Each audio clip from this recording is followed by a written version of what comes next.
Today, I am starting at the corner of Wayman and Phoenix. Central is down there. The cars are about another halfway down to Central. Hey, pup, how you doing, guy? And the line. Church is all the way up there at the corner of Phoenix and Arlington. You can see the city bus up there, possibly being held up already. I mean, because of cars where they have to pull out around parked cars. These people, fortunately, what a blessing, are not parking on this side of the road, which is keeping the roadway safe and clear.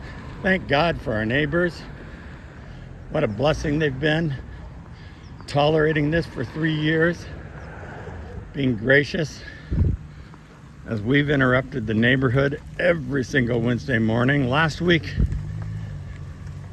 we had over 1,700 people fed, more than 300 cars at the beginning of it, and we're that much longer today. I have no idea how this many people will come through, but you can see it's kind of like a self-surrender on the part of our neighbors. They're just keeping their cars off the street through this entire area, making it so much safer on Phoenix Avenue.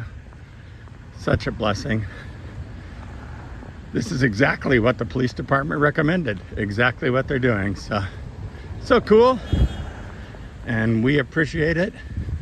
The only place it's not happening is up here where the apartments are across the street, and I just don't think either they're not aware of the scenario or not quite as invested, since they don't live in houses around here, and becomes an issue. There's someone who already walked up to get food, walking home in our walk-up line, but you can see when people have to get out of the neighborhood how difficult it is. They can't see around buses and cars and all the things that are happening, and so it becomes dangerous. There's just no two ways around it. And I've been walking for over 2 minutes at a fairly brisk pace, and I'm still not even close to our property. So, city bus, problem is people get behind the city bus. He's got a bus stop just up here past the entryway, and he's not able to get to it, so that's a drag for him. So, morning. Good morning. So it's one of the things that is a regular challenge, and it's just because these, let's see, 1, 2, 3, 4 cars, that's it.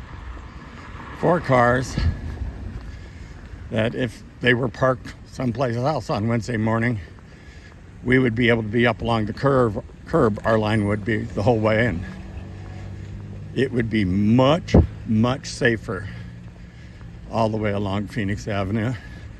The stuff we never imagined when we first started, and people walked from the neighborhood with little wagons and things like that, and just to fill their food during the pandemic, and everyone had masks and gloves, and we wiped down all the boxes, all those kinds of things that now seems kind of crazy as we're filling trunks of cars with food. When you hear the horns honking back there, that's because people are unhappy. Now, this is the church property we're getting ready to come up onto now, so actually it is a 4-minute walk, the line, before we even get onto our campus, which is 4 acres of line then. So, just perspective, I mean, consider 4 acres to be able to come onto now. Now we're on church property. That makes it much safer. We used to think it was a big deal if we reached back to Phoenix Avenue. Thank you so much for your support, whether it's for Jackets for Jesus, whether it's for our food ministry or food distribution for Siempre para los Niños. Family coming through today said, hey, I have family in Tijuana. They want to visit your orphanage. Where is it? And I was able to give them instructions on how to get to the orphanage and how to visit. Everyone's been invited to the picnic on Sunday the 25th. And so it'll all be out here in the park. You're invited to it as well.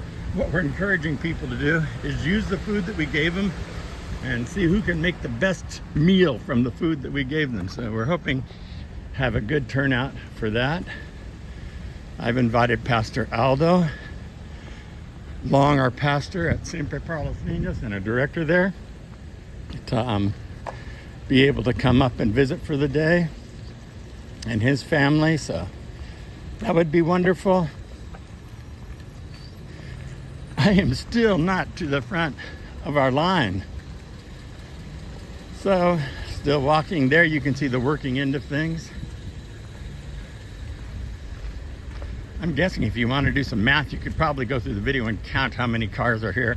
Just to start, Ken said he got here at 5 o'clock, start putting out food, and there was already a line started at 5 a.m. this morning. So you want to talk about, I don't know when the last time you went for food at 5 a.m. was, but Mary, thank you so much for what you do. You're welcome. Mary loves being on camera, don't you? She's just a camera hog. Mary hates it when I take her picture. The simple things. Our trucks back there, our trailer, the forklift, the things we never thought about, this electric pallet jack, our pallet jacks, all these things are such a blessing. We've got all of this food today. This food I'd never even seen. So much food that Marty and Joshua picked up. This is our hand sanitizer. These are the quail eggs. Hold one of those up, Pastor Ken. Look at that. Isn't that pretty? Those quail eggs. Quail eggs. Hey, thank you for being here, man. I'm Pastor Eric. Nice to meet you. ¿No habla inglés? No, hablo español. Ah, solamente español. Español. Ah, gracias para su trabajo aquí. Claro, Gracias. por la gloria del Señor. Ah, igualmente, sí. Gracias a Dios. Here's all the vegetables and the produce that have been packed this morning. This is the food that Josh and Marty got on Monday, right, Joshua? This is it? Yep. I was looking at thinking, I never saw waffles. That's pretty cool. Waffles, yeah. So, whole bunch of stuff. Those are quail eggs.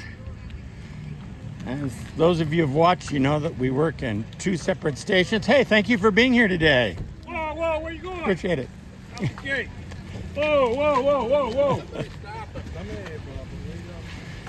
Everyone giving instructions real kindly there. Whoa. Oh, Mike, he expresses himself, huh?